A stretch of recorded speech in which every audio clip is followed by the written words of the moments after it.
তোমার আশেপাশে এমন মাইয়া আছে যে পাশ দিয়া ভবিষ্যতে বড় বেহায়া হইব। আয়সার বাচ্চা, আরেকবার যদি আমার মাইয়ারে ইঙ্গিত কইরা কোনো কথা কুকথা কইছস একেবারে বাইন্ধা পিটানো কইয়া দিলাম। মাইর খায় শোক মিটে নাই না? হ্যাঁ, আবার চুলকাইতেছে মাইর খাওয়ানোর লাগা।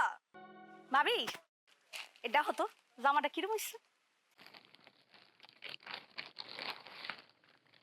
রে বাবা, এত সুন্দর জামা ভিতরে গামছস বুঝি? ভিতরে পড়লে তো পুরো পুরীর মতো লাগবো। কই থেকে আনছস এটা? ওমা, কোত্থেকে আনবো? বড় মার্কেট থেকে।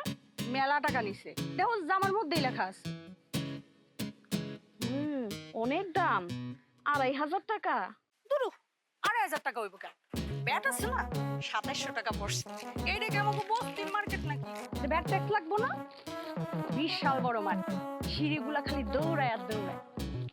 নাকি কষ্টি আমার নিয়ে যাইতে আয়সা, আমি না দৌড়াই না সিঁড়িতে কোনোদিন উঠি নাই। এর পরের বার গেলে তোমারে নিয়ে যা মনে। আমার মাইয়া কি সারা বছর এক জামা পরবো নাকি? আমার মাইয়া কি অন্য গো মাইয়ার মতন এক এক দিনে এক এক জামা পরে স্কুলে যাই? 30 দিনে 30টা।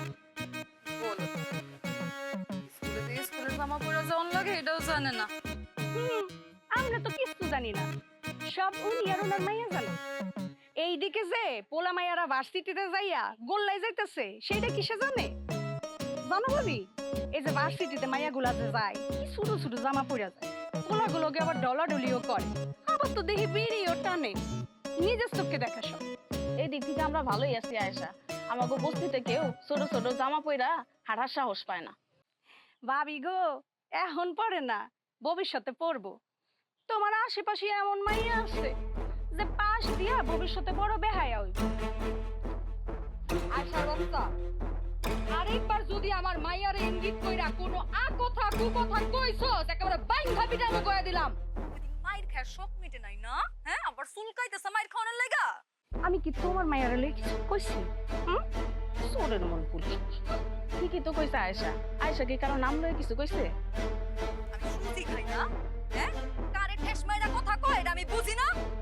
দেখ কুসুম, এত রাগ দেখাইস না। 2 দিন আগে কি করছিস মনে নাই? বস্তির মালিক কিন্তু মেলা রাগ করছে। এমন কিছু করিস না যাতে বস্তির মালিক আমাকে বস্তি ছাড়া নোটিশ ধরায় দেয়। খালি হিংসা।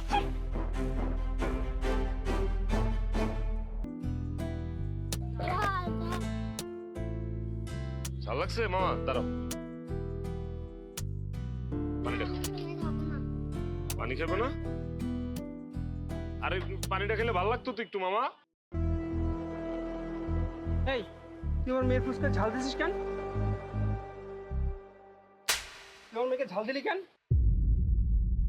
বাচ্চারা হচ্ছে মরিচের ঝাল সহ্য করতে পারে না। কেমন কান্না করতেছে, এখন যদি ওর ঠান্ডা লাগে চিকিৎসা খরচ তুই দিবি? এই, তোর সাথে কথা বলতেছি না, টাকা আমার দিকে, টাকা জিনিস আমাকে। গরিবের বাচ্চা গরিব, আমি একটা ফোন দিলে এখনই তোর ফুসকা দোকানে ময়লার ট্রাক এসে নিয়ে যাবে। আজিল কোথাকার, চলো।